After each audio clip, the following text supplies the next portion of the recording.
Halo, eh, sahabat Zoom dan kawan-kawan semua. Hari ini aku mau ngobrol tentang Yellow. Yellow ini adalah seekor kucing Persia berwarna blue. Yellow ini punya sejarah yang amat panjang sama kami dan kita semua. Jadi hari ini aku mau sharing bercerita sedikit tentang sejarahnya ketemu dengan Yellow. Dia ini kucing penuh sejarah buat kita, khususnya kami di keluarga besar Zoom Pet Care. Ini adalah kalau orang Sunda katanya kucing karhun. Ya, itu hanya sekedar sebutan saja. Yang jelas beliau ini kucing biasa, Persia biasa, tapi dia punya arti yang begitu besar buat kalian semua. Awal mulanya dulu pada tahun 2003 dulu aku berhenti kerja. Saya dulu itu kerja di salah satu joint venture perusahaan asing bergerak di bidang general insurance. Pada tahun itu akhirnya karena jiwa saya bukan jiwa pekerja, maksudnya jiwa bukan pekerja itu aku nggak bisa gitu kerja yang di balik meja gitu. Jiwanya jiwa pedagang, tapi saya harus bekerja gitu karena aku mikir, wah keluarga saya semua dagang, masa saya dagang lagi. Jadi saya bekerja lah. 9 tahun saya bekerja dulu di general insurance. Sampai pada akhirnya saya memutuskan untuk berhenti bekerja. Dan saya belum tahu selepas berhenti bekerja itu saya mau kerja apa, saya belum tahu. Biasanya orang kalau mau berhenti kerja itu dia cari kerjaan dulu atau ada bisnis dulu apa, baru berhenti kerja. Saya memutuskan, saya berhenti aja. Saat itu terpikir oleh saya adalah umur saya belum 30-an, masih ya 30 sekian lah. Saya hanya berpikir kalau saya sekarang kerja terus, umur 40 saya berhenti kerja, kira-kira saya mau bangun bisnis atau berdagang, saya masih kuat apa enggak? Kepikiran tuh. Akhirnya saya mikir adalah saya harus berhenti bekerja sekarang. Saya coba bisnis yang baru, syukur-syukur umur 40 saya sudah rada lumayan. Maka saatnya harus saya berhenti sekarang. Tapi apakah bisnis yang mesti saya bangun? Saya belum tahu apa itu. Karena saya mikir kalau saya nggak berhenti, saya nggak akan bisa cari peluang bisnis apa gitu. Jadi saya berpikir cari bisnisan dulu berhenti kerja atau langsung berhenti baru mikir bisnis. Nah, dengan kegalauan itu seperti itu, saya putuskan saya berhenti. Saya putuskan berhenti. Bahkan keputusan berhenti itu cukup lucu juga. Bahkan pas hari saya mulai kerja itu istri saya pun nggak tahu. Jadi besoknya dibangunin saya pagi, kamu nggak kerja? Kok belum bangun? Saya bilang, saya udah menurun diri per hari besok. Saya udah nggak kerja. Itu saya kaget. Tapi karena saya pernah bilang dulu saya mau berhenti kerja karena alasan gimana, dia nggak kaget. Tapi kelihatan sih di wajahnya nggak kaget. Saya juga kaget menghadapi hari besok. Sampai besok selanjutnya saya udah nggak harus bekerja, tidak absen pagi-pagi. Karena buat saya tuh absen pagi itu menyiksa. 9 tahun saya kerja tiap pagi absen, pulang jam 5, pagi absen, pulang jam 5. Niat saya cuma satu, saya mau bangun siang nggak ada yang marahin saya. Jadi kalau mau bangun siang tidak ada yang marahin, lu mesti jadi, kamu mesti jadi diri sendiri dan tidak harus punya bos. Siapa yang mau marahin? Mau bangun siang, mau bangun pagi, nggak ada yang marahin. Cuma kesiksa itu dulu. Tapi ternyata kalau dipikir-pikir itu sebuah kemerdekaan. Siapa yang bisa bangun siang tanpa diomelin segala macam? Ya kalau dia, ya memang waktunya dia yang punya. Jadi sederhana dulu, gua mau merdeka, mau bangun siang tapi nggak ada yang marahin saya. Tapi nggak mungkin bangun siang kalau nggak cari duit. Maka saya berpikir saya mesti dagang. Ini saya putuskan saya berhenti. Di kerja 2003 saya coba cari bisnisan yang macam-macam segala macam. Akhirnya beda-beda lah, sampai saya buka cetakan, ikut teman bikin percetakan, nggak ngejualin cetakan teman, sampai tetap jadi agen asuransi. sampai akhirnya jadi supplier salah satu MLM waktu itu di Bandung, cukup terkenal. MLM gede banget, sampai MLM itu tutup, saya pun ikut tutup karena nggak bisa lagi. Nah, pada proses perjalanan 2003 ke 2004 itu, saya kan dari kecil memang suka kucing. Saya dulu pernah punya kucing juga, tapi kucing biasa. Nah, karena suntuk waktu itu, ngapain ya, kok bingung, udah gimana. Saya kepikiran pengen pelihara kucing. Jalan-jalanlah saya di Bandung tuh, ada namanya Jalan Rajiman. Di Rajiman itu saya ketemu nih sama si Jello ini. Dia posisi itu di dalam dus, ditaruh, kecil, warnanya abu-abu, masih nangis-nangis gitu dalam dus. Namanya belum Jello, hanya saya tahu nih kucing Persia gitu. Ya, saya beli kucing ini, saya beli dulu itu cuma 850.000. Saya ingat banget. Bahkan saya masih ingat nama yang saya beli itu dulu di sana tuh pedagangnya namanya Adi. Sampai sekarang anak itu masih jualan kucing. Saya masih ingat. Jadi thank you buat Adi udah nungguin saya sama Jello. Nah, saya beli kucing ini 850.000. Saya bawa pulang. Saya rawat. Saya suka main sama dia. Akhirnya pagi hari sebelum saya menjalani bisnis cari uang yang nggak jelas, belum tahu kemana, karena belum punya bisnis tetap, setidaknya pagi-pagi sebelum berangkat saya bisa main sama dia. Saya bisa main sama Jello ini sampai pulang cari kerja pun belum ketemu bisnisan, saya ketemu dia lagi, happy gitu, asik gitu kan. Ya, akhirnya kan kucing ini butuh perawatan kan. Perawatan, dia harus mandi, kasih makan, kasih telinga segala macam.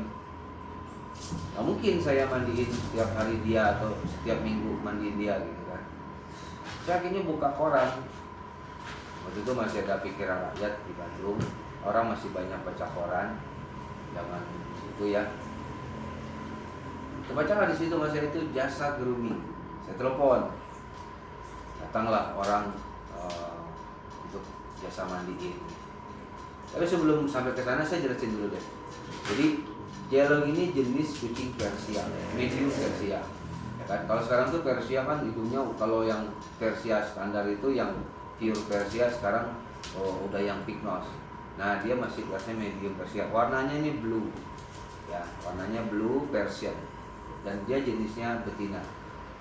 Jadi kalau kita hitung umur Jello berapa sekarang adalah, saya beli dia tahun 2003 itu mungkin usia dia masih 3 bulan. Jadi kalau sekarang ya sudah 15 tahunan gitu. Ya, umur Jello belasan. Alhamdulillah dia masuk ke usia yang tuanya kucing sebetulnya. Karena kucing itu maksimum kata orang 15 tahun.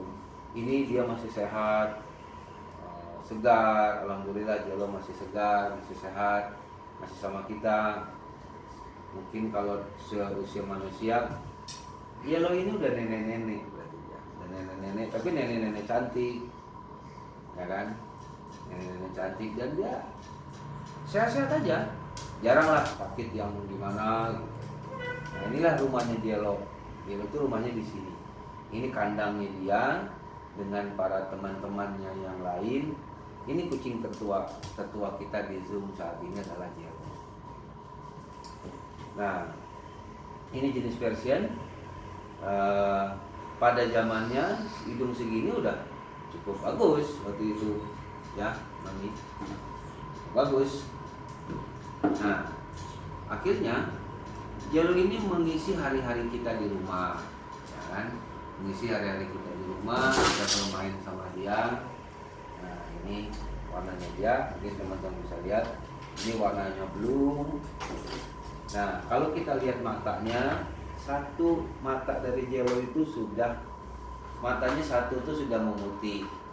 Nah, matanya satu sudah memutih, itu matanya sudah hampir udah ada kataraknya. Jadi wajar teman-teman, karena mengingat usia dia juga sudah tua, ya kan? Usia sudah tua, jadi matanya mulai ada katarak usia matanya. Tapi overall yang lainnya dia sehat. sehat-sehat semua, makan masih bagus, ya kan? Bulu juga masih terawat dengan baik. Gitu. Alhamdulillah, Jelo masih bersama kami. Nah, lanjut sedikit cerita. Tadi itu jenisnya Jelo itu apa? Nah, tadi kita putus di saat saya lagi cerita tentang saya melihat iklan koran untuk jasa mandi dia. Saya panggil, ternyata memang itu ada jasa mandiin. Waktu itu saya masih ingat harga mandi 4 ekor kucing itu sekitar 35.000. Nah, saya tanya, Pak berapa mandiin? 35.000 Pak. Mulai kucing si Jelo ini dimandiin, cakep, bersih. Mandiin yang kedua, yang ketiga kali, keempat kali, adalah sekitar mandiin yang kelima kali. Saya jadi mikir, asik juga ya. Mandiin kucing per ekor, 1 ekor 35.000. Saya nggak kebayang si bapak yang mandiin kucing ini, kalau dia bisa mandiin sehari 10 ekor aja, berarti sudah 35.000 kali 10, 350.000. Kalau dia tiap hari mandiin 10 satu hari, wow, penghasilan si bapaknya lebih dahsyat dari kondisi saya saat waktu itu belum bekerja kan. Gila, gaji 300.000 sehari kali 30, anggap deh gak tiap hari dimandiin 10 ekor. Nah, 20 hari aja, ya kan?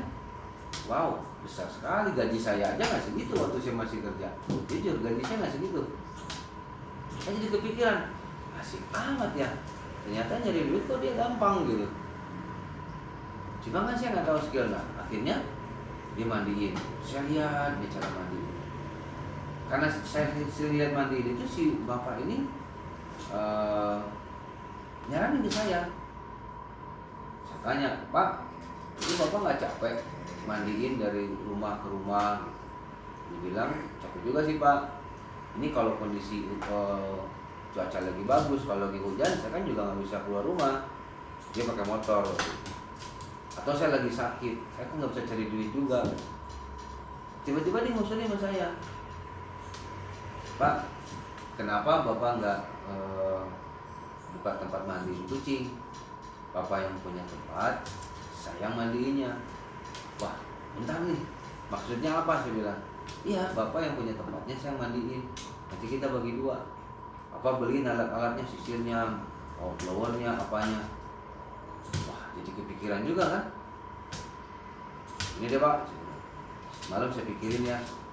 Saya mikir dulu deh malam, boleh? Malam itu saya pikirin tuh. Lucu juga ya, saya bilang nih. Wah, boleh deh, coba saya hitung-hitung gitu kan.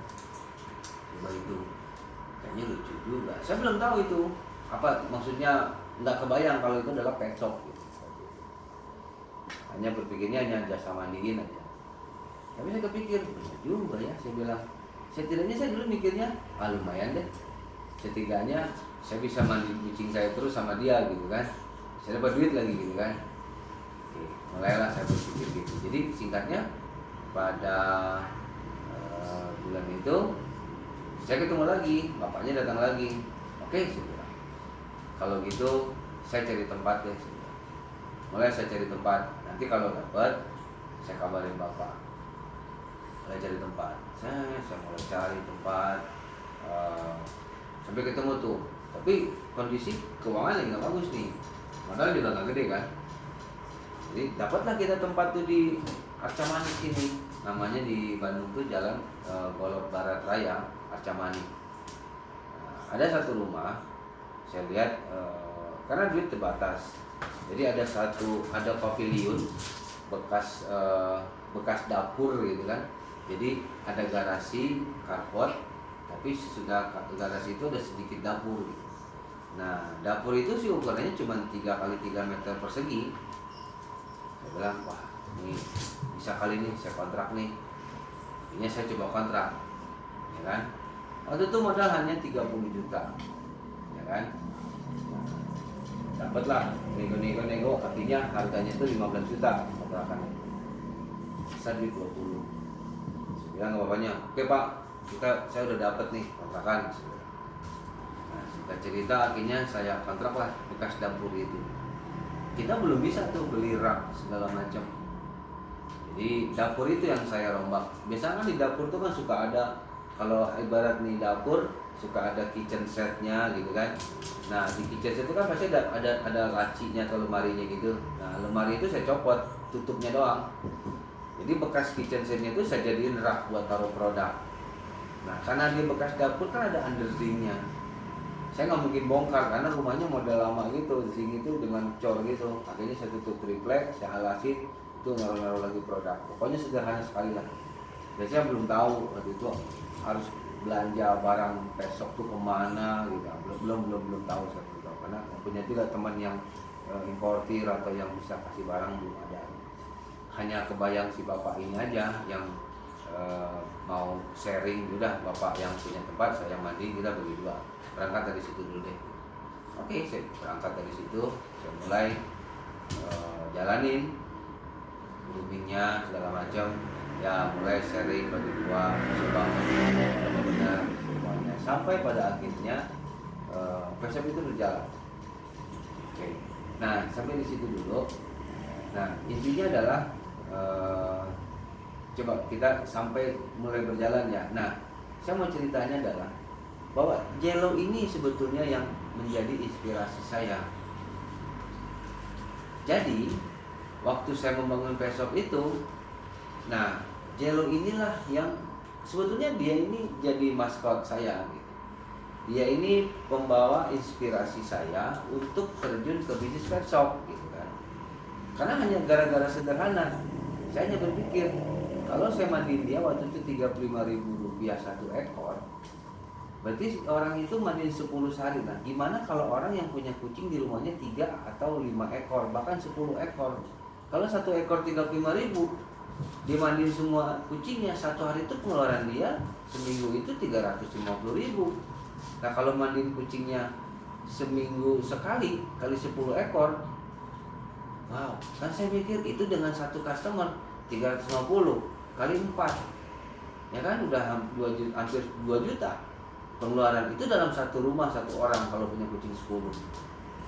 Nah saya jadi mikir, wah gimana kalau saya punya customer yang pasti 50 orang gitu, mandiin kucingnya dengan senilai segitu. Wow, saya bilang ini lumayan gitu.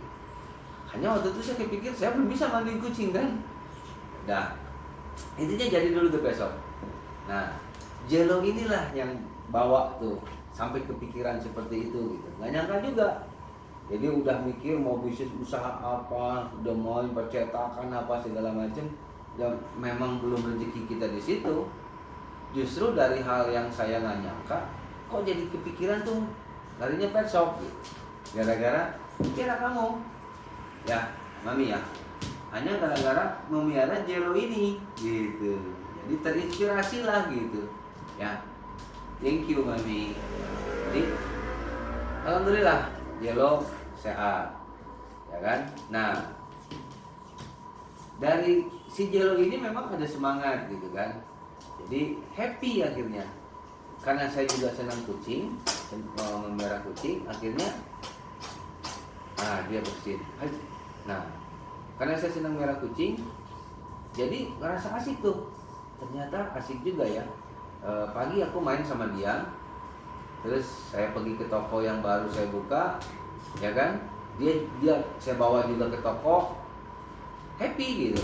Karena ngerasa loh ada hewan kesayangan saya bersama saya, terus tentang kucing gitu. Ya mulailah hari itu saya tuh ngobrol tentang kucing, bagaimana saya cari literatur bagaimana kucing segala macam. Padahal waktu itu kan kita waktu itu belum ada sosial media untuk mendapatkan informasi, sulit gitu kan. Ya tanya-tanya, baca-baca buku yang nggak banyak sih sebetulnya. Jadi lebih ke otodidak aja gitu. Saya lebih banyak gali informasi dari orang-orang seperti yang tukang grooming itu. Nah, mulailah tuh berjalan bisnis itu. Tapi belum menghasilkan apa-apa. Mulai mandiin ada set. Nah, gara-gara mandiin gitu, beberapa customer tuh mulai nanya, Pak Henry, kok cuma mandiin aja? Katanya. Kan kucing saya juga butuh makan. Kenapa nggak jual makanannya sekalian? Gitu. Wah, jadi kepikiran juga bro. Oh iya juga ya. Saya cuma bisa mandiin. kenapa saya nggak jual makanan? Tapi masalahnya adalah saya beli di mana makanannya? Saya belum tahu kan waktu itu. Ini beli makanan di mana? Saya bilang. Saya nggak ada yang punya kenalan pet shop, ya kan? Akhirnya saya mulai cari-cari. Oh, ketemu saya satu pet shop di Bandung. Mulai saya datang ke pet shop ini. Saya datang ke pet shop, saya bilang, Pak, boleh nggak saya beli barangnya? Tapi kasih saya harga khusus atau diskon khusus karena barangnya saya jual lagi. Saya pikir akan menemukan kemudahan, ternyata tidak, bro. Si toko itu bilang, oh silakan saja Bapak beli dengan harga di saya. Bapak mau jual lebih lagi silakan. Waduh, bilang berat nih kan.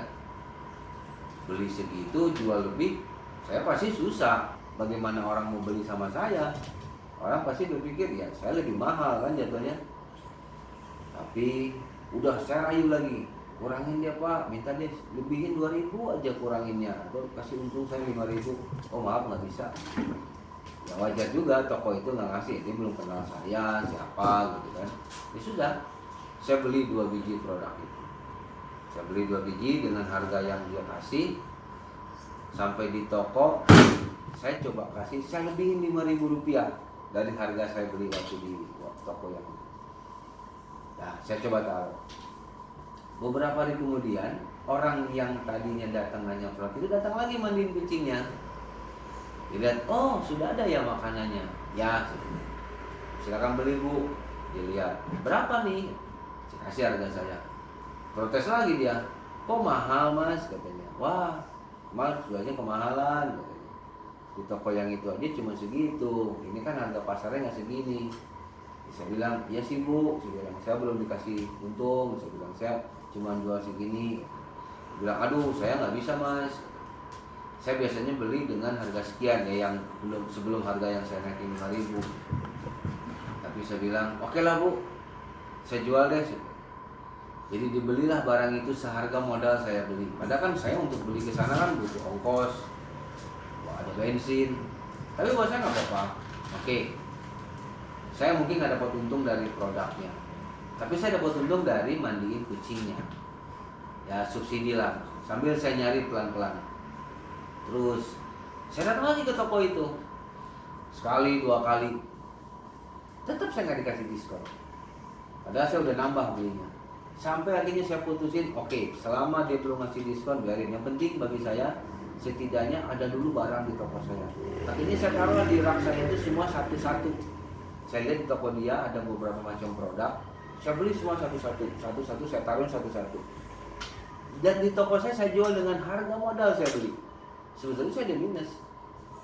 Yang penting bagi saya adalah orang datang grooming dulu dan dia beli produk. Gak apa-apa saya nggak dapat untung dari produk, tapi dia jadi grooming. Sampai suatu saat pembelian saya semakin banyak. Tadinya 1 mulai 6. Nah, singkat cerita berjalan terus nih agak panjang lama gitu. Sampai akhirnya mulai dikurangi namanya. Mulai saya dikasih diskon. Tapi nggak diskon persentase. Jadi misalnya barang itu harganya 100.000, saya nyari kasih 95.000. Saya yakin, saya orang Padang, saya orang dagang. Saya hidup dari keluarga yang terbiasa berniaga. Ibu saya, ayah saya itu orang dagang. Jadi saya tahu cara berpikir dagang. Saya bilang, sialan juga ini orang pintar. Dia tahu saya nggak tahu kemana-mana, dia tahan lagi. Akhirnya dia tawarin, oke, lu boleh belanja, gue kurangin 5.000 dari belanjaanmu. Saya bilang, kok jangan Pak, jangan gitu dong. Masa cuma segitu untungnya? Saya udah berapa kali bolak-balik. Ya kalau situ mau nggak apa-apa. Dan itu cash. Oke, saya bilang, saya ambil lagi dari toko itu. Tapi alhamdulillahnya grooming saya bertambah nih, meningkat jumlah grooming saya. Meningkat. Nah, saya beli lagi itu barang. Dengan hanya selisih keuntungan yang kecil sekali. Tapi saya punya barang, saya jalanin terus. Itu berjalan sampai pada akhirnya ada satu barang merek yang itu laku banget. Saya beli, akhirnya saya pakai dus itu masukin barang, saya buka di toko saya. Ada bon tempat toko ini beli. Saya tahu jadinya bonnya itu modal dia berapa, belanjanya kemana, alamat tempat belanjanya, sampai nomor telepon tempat importir itu belanja. Di situ saya bilang alhamdulillah, syukur. Saya bilang memang, saya bilang kalau kita sabar, jalan itu ada aja.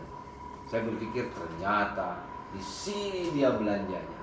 Saya setidaknya berpikir sekarang saya bisa telepon tempat dia belanja. Saya mau nego, saya bilang. Saya berpikir loh, saya kan nggak minta dari dia nomor telepon tempat dia belanja. Dia yang teledor, botnya masuk di tempat itu saya belanja. Dan saya tahunya setelah di rumah. Bahkan saya tahu modalnya. Dan itu dari modalnya sampai saya harga saya beli gede banget untung dia ke saya. Ngambil dari saya untungnya. Buset sih. Tapi oke lah, saya cuma salut, gue salut, orang jago dagang. Oke, nah, saat itu udah sore. Besok pagi saya telepon. Coba telepon. Halo. Posisi importer ini Jakarta. Selamat pagi, saya bilang. Saya Henry. Gini Bu, saya bilang. Saya pemakai produk merek gini. Saya cerita. Saya mau belanja. Ya, saya punya shop di Bandung, shop baru. Ingin belanja produk ini. Mudah-mudahan dapat barang. Kira-kira harga yang saya dapat berapa gitu. Terus ditanya, Bapak di mana Pak? Bandung. Saya bilang. Tiba-tiba saya udah ngomong panjang lebar, saya terangin basa-basi awalnya gimana biar orangnya ngasih gitu. Dia tiba-tiba cuma jawab, maaf ya Pak, Bapak di Bandung. Kalau Bapak di Bandung, Bapak nggak bisa beli ke saya langsung. Bapak harus ambil barang itu di toko ini dengan si ini. Ya di toko tempat saya belanja itu. Ternyata barang ini memang waktu itu dimonopoli. Jadi mau se-Bandung Raya itu dia yang pegang barang. Saya tadinya udah happy, udah senang. Tapi ngedengar gitu lemes lagi. Aduh, belum rezeki lagi. Ya ampun. Ternyata saya masih harus belanja di toko yang saya merasa saya mahal dapat barang itu. Aduh, lemes saya. Oke, saya bilang. Ambil aja resiko itu, saya jalani. Nah, di kondisi gitu, saya mulai kayak gitu. Nah, saya dapat musibah di manajemen perusahaan di besok. Ternyata ya orang yang kerja sama saya, kita ada berbeda visi. Secara manajemen saya udah nggak cocok. Saya harus cut dengan manajemen yang baru dengan orang ini. Karena dengan lain sebab, kalau secara manajemen saya harus cut karena ada ketidakbaikan dalam sisi manajemen. Ini saya cut. Hari itu saya pecat semua karyawan saya. Karena ada satu risiko yang harus saya selesaikan dan itu mengganggu dan membahayakan investasi saya. Saya berhentikan semua. Jadi hampir 3 bulan itu saya nggak punya karyawan. Saya bekerja sendiri. Karena semua saya pecat. Nah besoknya saya buka toko, saya sendirian. Saya sendiri dengan hanya saya dan Jelo. Nah, ini setia nemenin saya di toko. Akhirnya saya mulai lagi sendiri. Tapi saya bingung. Waduh, gimana ini? Kan yang grooming selama ini kan si karyawan yang saya pecat itu, mitra yang saya pecat itu. Ya. Akhirnya datang tuh customer kucing mandiin. Ya kan saya lihat ini duit masuk gitu kan. Udah saya terima aja dulu karena kan senang kucing, saya bisa lah ya. Kalau buat kucing saya mandiin saya bisa. Kondisi dulunya saya masih takut anjing. Akhirnya saya terima, saya mandiin si kucing dengan sekemampuan saya bisa. Karena kan saya lihat cara orang itu mandiin kan, saya lihat cara mandiin, saya sambil lihat saya pelajari. Cuman hari itu saya terpaksa harus aplikasi langsung. Dari yang saya lihat langsung saya praktekin, saya tahu. Sampai itu bisa tuh saya mandi kucing 1-2, oke. Nah jarak sekitar 1 minggu dari situ tiba-tiba datang ada 4 ekor anjing gede-gede. Saya orang takut anjing, itu saya panik sepanik-paniknya. Ini gimana caranya nih 4 ekor dia bawa anjing gede. Kalau saya tolak rezeki. Saya terima, gimana cara mandiinnya gitu. Jujur, saya waktu itu masih takut sama anjing. Akhirnya si ibunya, Bu, tolong dong, anjingnya dimasukin kandang dulu. Dia masuk ke kandang. Ini untuk apa Bu? Ya ini saya mau mandiin Mas katanya. Kalau mandiin, tapi saya ngambilnya agak maleman ya, soalnya saya sibuk gini. Oh ya baik Bu. Nah, singkat cerita si ibu itu pergi. Nah masalahnya gimana saya mandiin anjing ini gitu. Ya kan, saya mau mandiin anjing kan saya bingung kan. Tapi saya mikir ini duit masuk nih. Saat itu mandiin anjing harganya sudah 65.000 nih. Kali 4. Wah, saya bilang lumayan nih. Ya kan?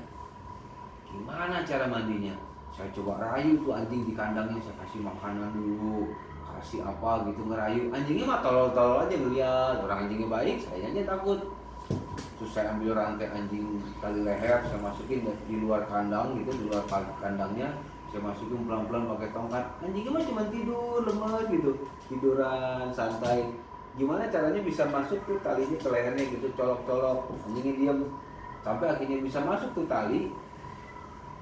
Saya yang bingung adalah pertama kali buka pintu kandang itu mau ngeluarin anjing ini gimana caranya gitu kan.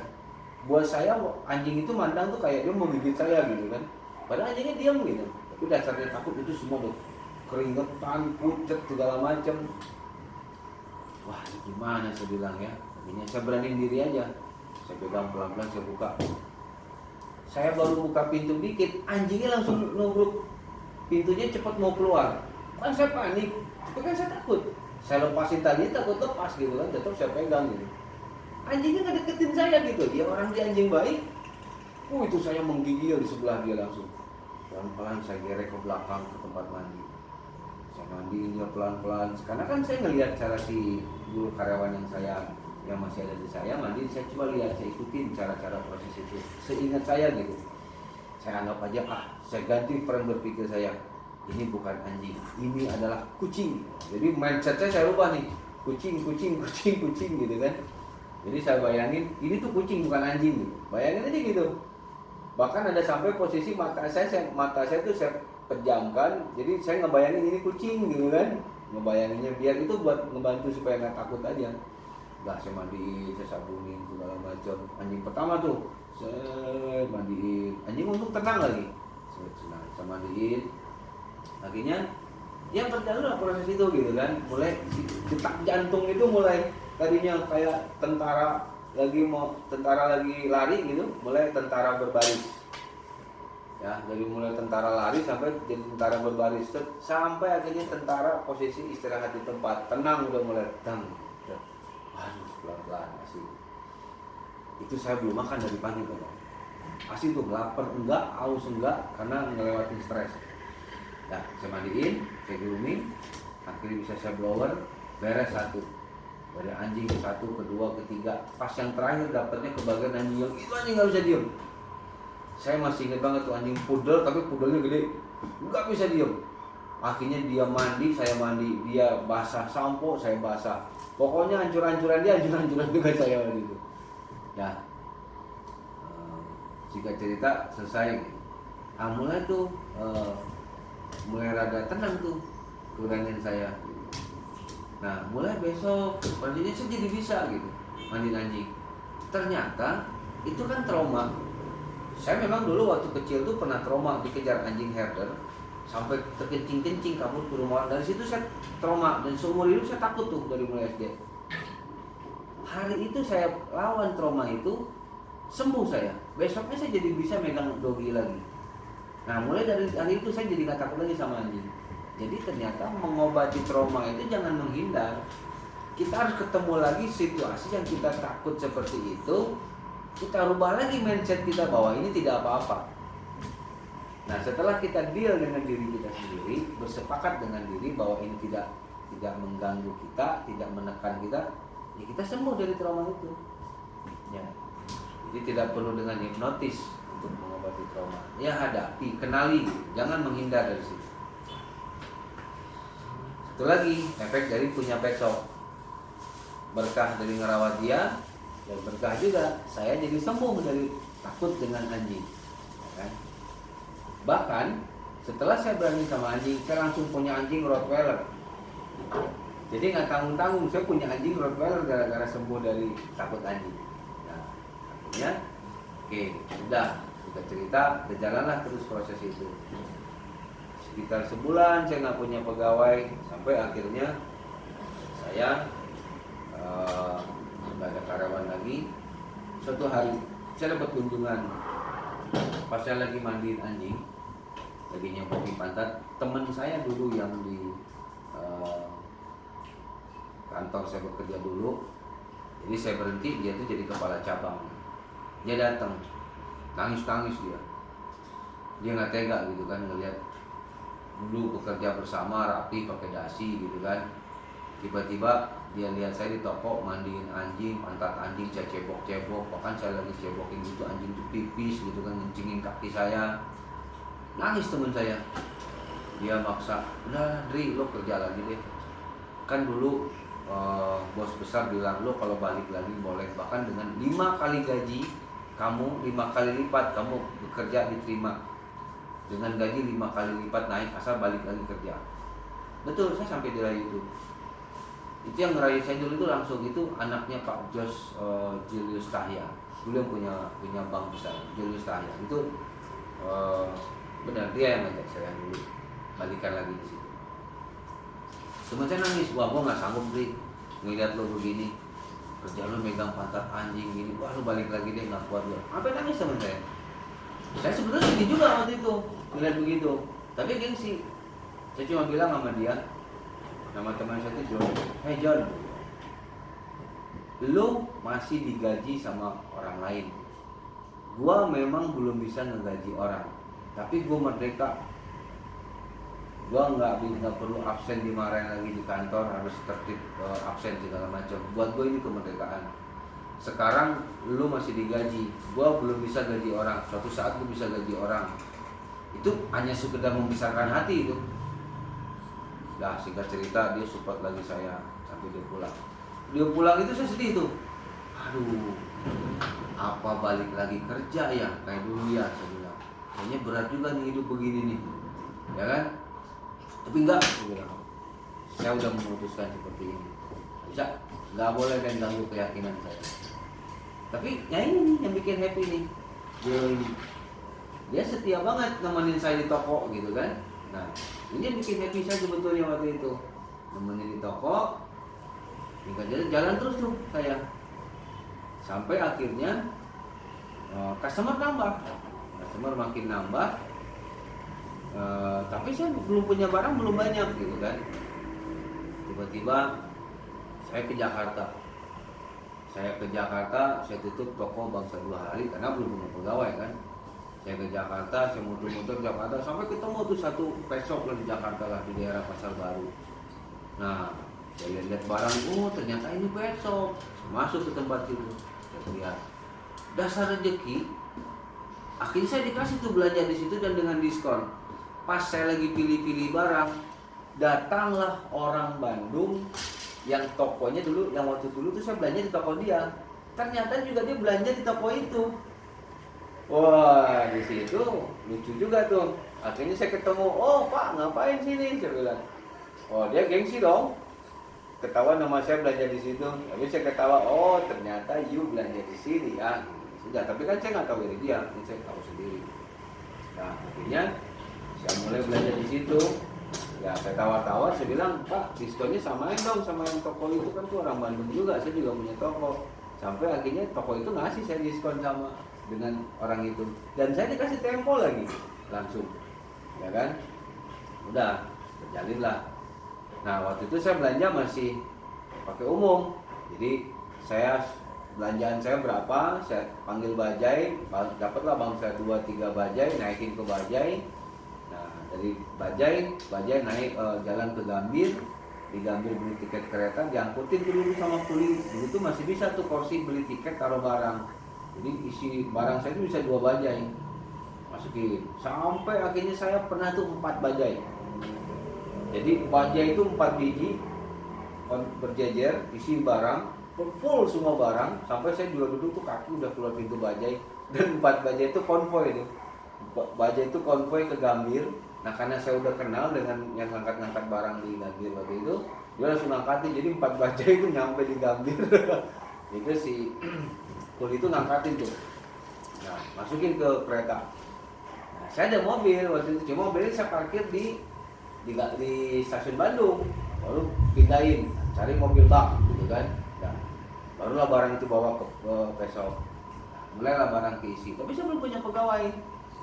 Nah berjalan terus sampai akhirnya pelanggan banyak, saya keteteran nggak punya lagi pegawai.